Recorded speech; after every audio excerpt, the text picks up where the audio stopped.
Bonjour, mes amis. It's Jonathan. I'm back from France. We had a great time. We were there for 2 weeks. We were in Marseille, Provence, a little bit in the Loire Valley, and ended up in Paris. I bought records. I couldn't find anything in Marseille. Marseille was sort of, it's great. I mean, we really liked it, but it was a little gritty, and I couldn't really find any record stores in the areas we were staying. But we were walking around in Avignon, which is in Paris, and in the Provence area, and there's a record store, and I walked in, got a couple of things, and then the last couple of days of the trip, we were in Paris, and we went to the Paris Jazz Corner, which happened to be 2 blocks from my hotel, and I was going to go to Sam Records, but it was a 40-minute train ride, and we just didn't have a lot of time, and since Paris Jazz Corner, which is a fantastic record store, was 2 blocks from our hotel, I ran over there, and my wife was very accommodating, and I got some great stuff. So let's jump into it. If you don't know Sam Records is a one-man band show out of Paris. He basically puts out records, recordings of American jazz musicians that had emigrated to Paris and France in the 50s and 60s. He got a hold of tapes of some of these musicians and puts out really high-end, super quality packaging, beautiful recordings, really done well. And he has a small shop, I guess. He's open 2 days a week, and I wanted to go, but wasn't to be. So I went into Paris Jazz Corner, and in my terrible broken French, I talked to the owner, and I said, Sam Records, and he lit up, and he goes, oh, Sam Records, yeah, of course, come over here. So I bought a couple of Sam Records. I'll show you those right off. The first one is by the great Chet Baker, and this is the Chet Baker Quartet. Let me take it out of the nice outer sleeve they have here. Originally on Barclay Records. There it is, with a beautiful tip-on back. This was originally recorded in 1956. Released in France, never released in the United States, and still never pressed anyway in the United States. It's Chet Baker, as I said.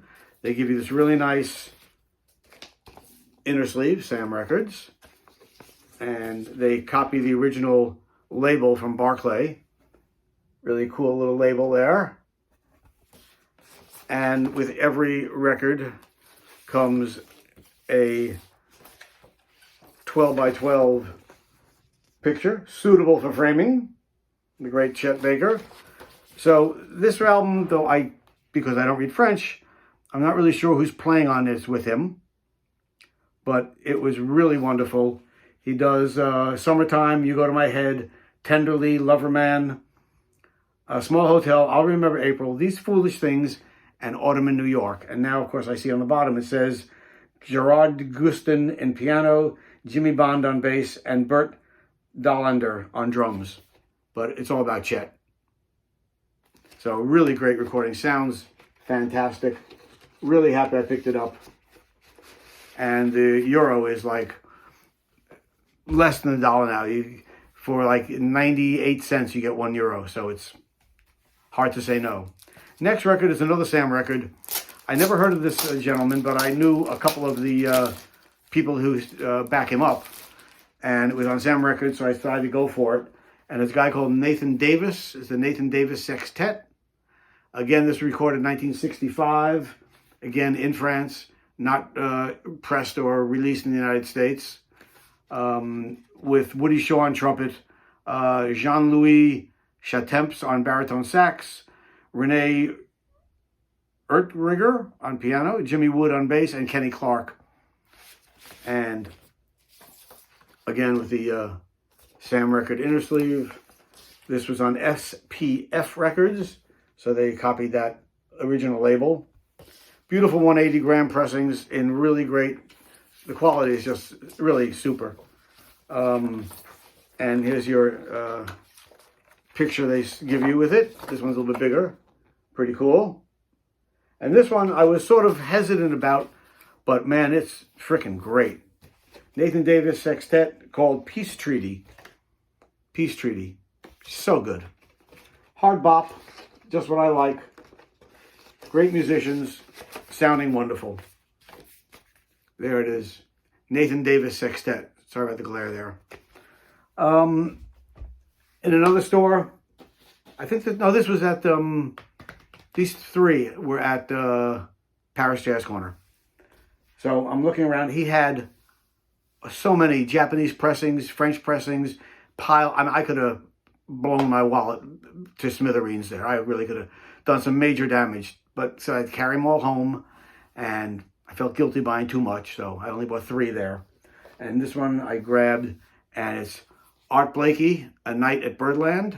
And this is, I guess the French put an Obi strip on their records too at a time, sometimes.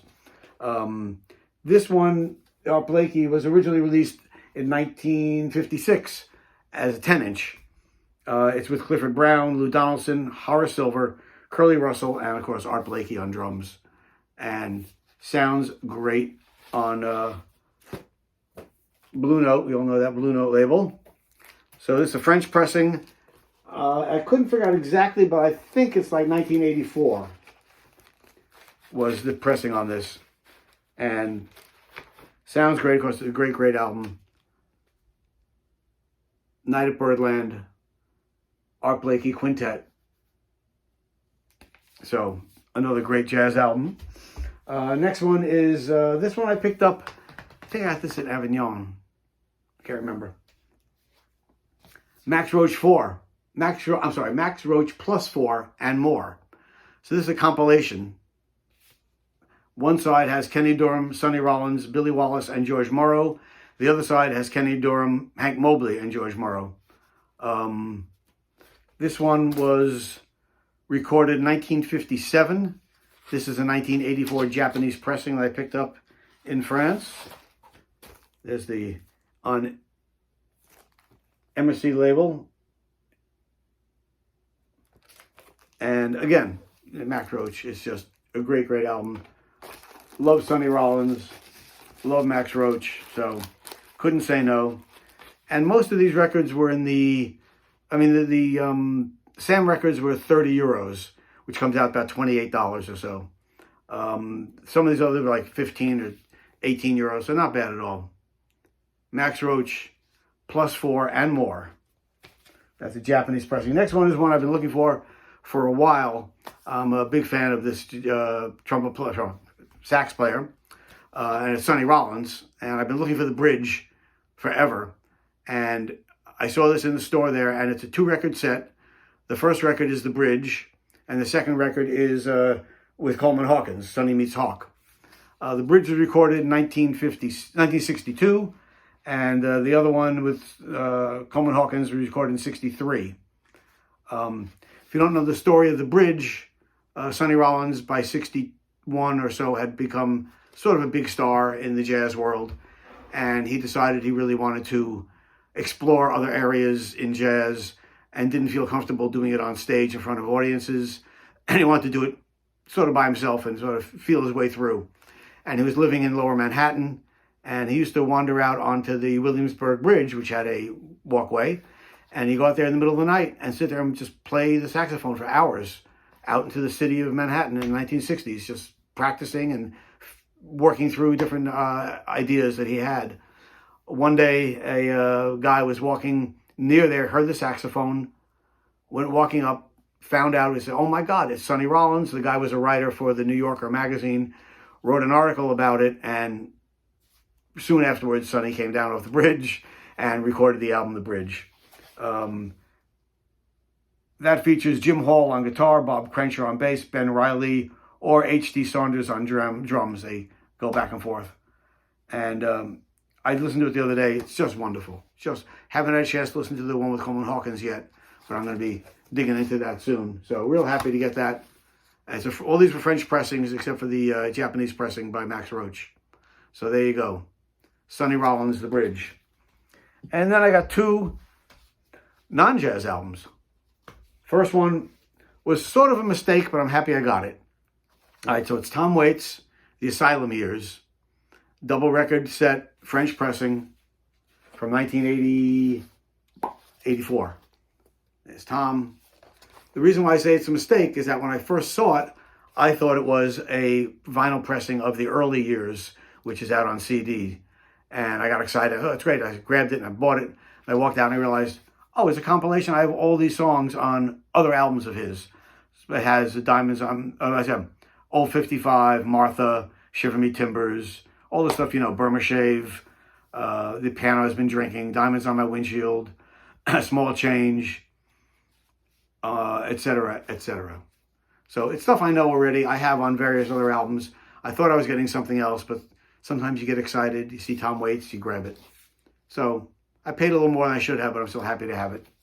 And the last one is another musician who I saw in 1970 at the Ann Arbor Blues Festival. And then I guess around 79, he emigrated to France and lived in Paris for a number of years and recorded a bunch of albums over there that have never been released in the United States. And that's Luther Allison. This is Love Me Papa.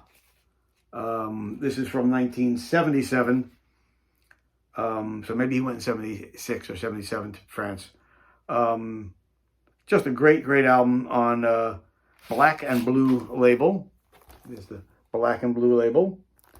He does Love Me Papa, Blues with a Feeling, Last Night, Key to the Highway, I Feel So Good by Magic Sam.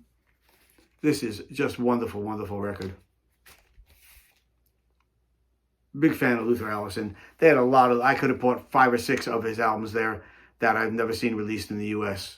All French pressings and recorded in France. It was recorded 1977, December. So another great blues album. And that's what I picked up when I was in France.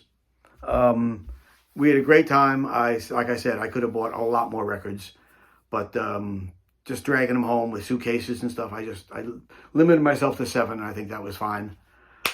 All right, I want to thank everybody who's been watching my videos. If you have the inclination, give me a like down there, or give me subscribe to the channel if you haven't subscribed yet. If you have a comment, please, I'd love to hear your comments. I try to answer every comment. Maybe not lengthy, but I certainly read every comment and try to answer every comment that I get. Again, thanks again for watching my channel. And until next time, peace.